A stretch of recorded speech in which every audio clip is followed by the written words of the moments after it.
ele entregou ao Safã, o secretário do rei, e aquele leu o livro da lei, a palavra de Deus.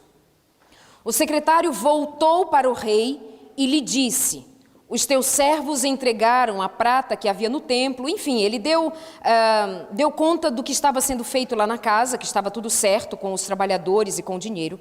E no verso 10, o secretário Safã acrescentou ao rei: o sacerdote Ilquias entregou-me um livro, e agora o secretário do rei leu para ele o que estava escrito naquele livro. Assim que o rei ouviu as palavras do livro da lei, rasgou as suas vestes e deu estas ordens ao sacerdote e aos demais: que eles fossem consultar, verso 13, vão consultar o Senhor por mim, pelo povo e por todo Judá, acerca do que está escrito no livro da lei. Eu ainda volto a esse capítulo, tá? Vamos só recapitular. Josias manda reformar o templo. Aí, quando a reforma estava sendo feita, o rei Josias manda o seu secretário ir até lá para saber se a obra estava sendo conduzida de maneira correta. Chegando lá, o sumo sacerdote entrega o livro da lei para o secretário do rei e diz: nós encontramos este livro perdido aqui no templo. O que tem de estranho nisso? Quem me diz? O que tem de estranho aí nesse achado? O que é estranho? Que o livro da lei estivesse perdido dentro do templo. Qual é o lugar onde a Bíblia jamais, no caso não era a Bíblia como nós a temos hoje, mas talvez alguns dos livros escritos por Moisés, Pentateuco, talvez, os livros da lei, talvez todos ou não. Mas a palavra de Deus não pode se perder dentro da casa de Deus, estava perdida. Não é estranho isso? Israel estava apostatado. Israel adorava deuses estranhos, adorava, fazia o que queria, fazia subir incensos, e o povo estava apostatado, afastado do Deus de Israel. E dentro do templo, a palavra estava perdida. Igreja de Deus, nós precisamos resgatar a palavra de Deus para os nossos filhos. Às vezes, na nossa casa, nós assistimos mais televisão, ou vemos mais computador, ou trabalhamos mais do que nós temos dado atenção à palavra do Senhor. Muitas das famílias do Senhor não fazem culto. Se fazem culto é uma oração rapidinha e uma conversinha rápida e vão embora. E não tem mais de Deus naquela casa. Muitos de nós na igreja, e eu sei que na Europa, não sei exatamente Portugal, não perguntei a ninguém aqui, mas eu sei que na Europa o espírito de profecia também não é valorizado. As pessoas muitas vezes desprezam. Orientações de saúde, orientação aos jovens, orientação a respeito de namoro, de casamento, orientação a respeito do que comer, do que não comer, de quando comer.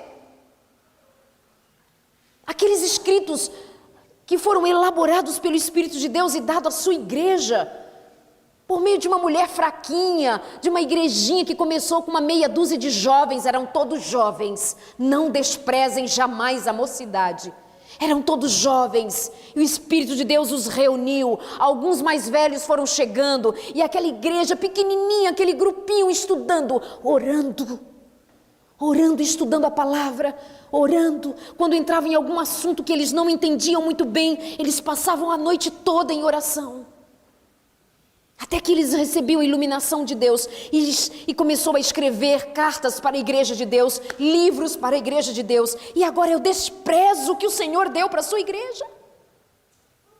E às vezes eu fico consumindo o que outros dizem e eu desprezo o espírito profético. Aquela senhorinha disse em 1860, um pouco antes, ela escreve pela revelação do Espírito de Deus, porque ela não tinha conhecimento em si mesma, ela nunca frequentou uma universidade, mas ela frequentou o altar do Senhor e foi escolhida para dizer as coisas que disse, e ela não tem mérito nenhum, mas é o mérito do Senhor, que sempre escolheu os pequenos deste mundo para trazer revelação das grandes coisas. Foi ou não foi? escolheu Pedro, como nós estamos falando. Escolheu João. Escolheu um grupo de homens que não eram os mais esplêndidos. Mas é que extraordinário que Jesus crê mais em nós do que nós cremos em Deus, não é? Ele crê que nós conseguimos, ele crê, ele aposta em você. Ele crê. Aí aquela mulher, por exemplo, entre outras coisas, ela disse: deveis comer 3 vezes ao dia, ou se não, 2. Veio há alguns anos, agora há pouco, 3, 5 anos, veio a ciência moderna e disse: deveis comer 6 vezes ao dia, para facilitar, para que você não ganhe peso, para que você fique bem. Você vai comer 6 vezes ao dia. Fracionar a sua refeição para comer 6 vezes em 12 horas. Portanto, a cada 3 horas. Não, né? 2 horas. A boa de matemática. A cada 2 horas. E isso foi ensinado e pareceu uma grande descoberta. Mas lá atrás, a Igreja de Deus já estava sendo orientada a comer 3 vezes ou 2. Melhor 2. Sabe o que isso começou a provocar? Muito câncer de esôfago, porque o esôfago e o intestino, estômago e intestino não paravam de trabalhar. Quando em 2 horas o que havia sido comido estava por digerir, comia outra vez, e o músculo não parava de trabalhar, e o esôfago a cada 2 horas trabalhando, e o intestino trabalhando. Câncer, transtornos alimentares, adoecimento. E agora, do ano passado para cá, a ciência volta a dizer, por meio de algumas pesquisas feitas recentemente, que o melhor são 3 refeições ao dia e por vezes 2. E nós desprezamos. A palavra está perdida dentro da igreja. A palavra perdida dentro da igreja resulta em apostasia. A igreja de Deus precisa estudar mais. Às vezes lá no Brasil, nós muitas vezes oferecemos aos jovens muita programação. Tem muita música, muito cantor, muito conjunto, muito pregador. E às vezes o pregador é levado a fazer muita graça. E eles precisam ser simpáticos para atrair os jovens. E sabe o que nós temos descoberto? Que o jovem não quer brincadeira. O jovem quer sim uma vida leve, um espírito leve. Mas jovem quer conteúdo. Jovem quer palavra. Jovem quer ser ensinado na palavra, jovem quer entender as coisas. Nossos filhos precisam ser ensinados na palavra, e a palavra por si só se explica. E quando essa palavra chegou ao coração de Josias, Josias fez uma coisa: ele rasgou as suas vestes e se humilhou. A igreja de Deus precisa se humilhar mais vezes na presença do Eterno. Nossos filhos em casa, nossa família em casa, precisa ficar mais tempo com o Senhor, com o coração quebrantado, precisa mais vezes ficar na palavra do Senhor, reunidos no altar do Senhor lá em casa.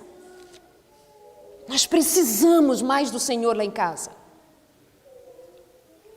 Ele rasgou as suas vestes e disse para os seus funcionários, para os sacerdotes: agora vocês precisam ir à profetisa Uda, e eu preciso saber o que o Senhor fará conosco.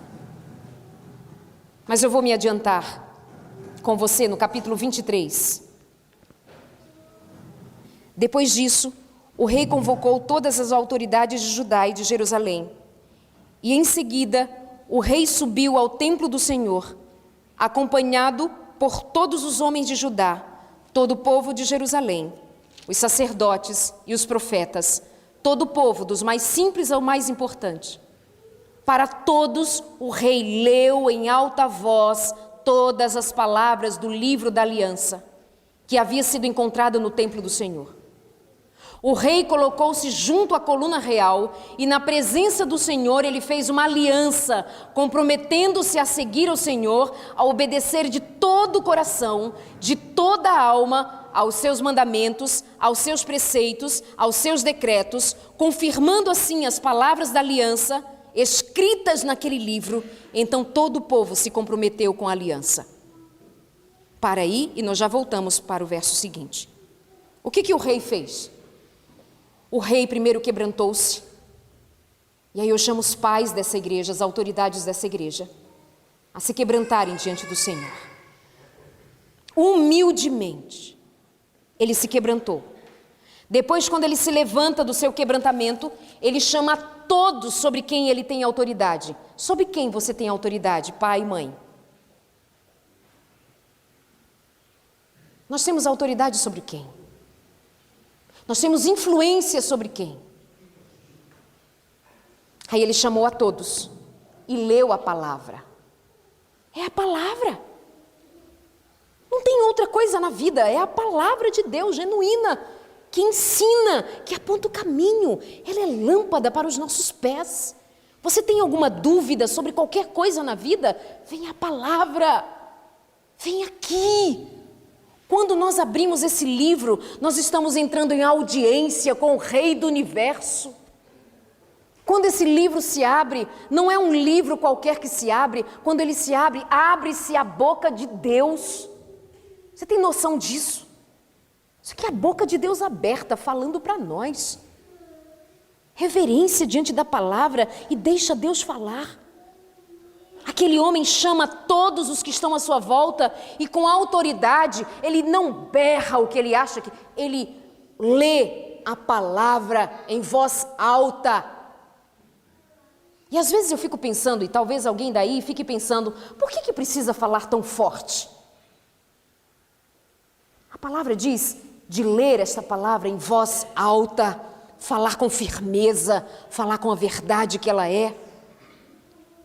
E quando ele leu o livro da lei, todo aquele povo levantou a mão, veio aqui à frente, atendeu o apelo e diz: nós passaremos a obedecer o Senhor. Sabe quando o pregador diz, vem, quem aceita Jesus, vem à frente. E aí fica cheio de gente aqui na frente e eles aceitam a Jesus. Foi isso que o povo fez. Todos aceitaram a voltar-se para o Senhor, obedecer ao Senhor, guardar os seus estatutos, os seus mandamentos. E todos eles aceitaram agora seguir o caminho de volta para o Senhor. Mas lê comigo o verso 4. O rei deu ordens ao sumo sacerdote Ilquias, aos sacerdotes auxiliares e aos guardas das portas que retirassem do templo do Senhor todos os utensílios feitos para Baal e para todos os exércitos celestes. Oi? O rei deu ordem ao sumo sacerdote, aos sacerdotes auxiliares, aos guardas das portas que retirassem do templo do Senhor todos os utensílios feitos para Baal? E tem mais o que ele mandou fazer. Mandou derrubar os postes ídolos, queimar, destruir todos os objetos de idolatria que estavam ao redor do templo. Mas eu só quero terminar esse nosso momento fazendo a seguinte reflexão. Para isso eu faço a pergunta: o que é mesmo que estava dentro do templo do Senhor? Objetos de adoração a... Quem era Baal? Quem era Baal? Deus pagão. Alguém pode me explicar o que objetos de Baal estavam fazendo dentro do templo do Senhor, o Deus de Israel? Como aquelas coisas vieram parar dentro da casa do Senhor? Isso é espantoso. Que Baal tenha ganho um lugar dentro do templo de Deus, que fora erguido segundo a ordem do Senhor, para que houvesse adoração contínua ao Senhor. Agora, aquele lugar não era mais lugar de adoração ao Senhor, mesmo que houvesse ali um livro perdido, um sacerdote cuidando, o rei que mandou reformar as paredes, mas o povo apostatado. E dentro do templo do Senhor havia vasos de maldição oferecidos a Baal. Isso é espantoso. Aí eu pergunto à igreja de Deus: será que entre nós, em nossa casa, como família, lá na sua casa ou na minha casa, será que lá nós temos guardado algum objeto de adoração a Baal? E será que aqui dentro do nosso coração Tem algum utensílio oferecido a Baal aqui em minha alma?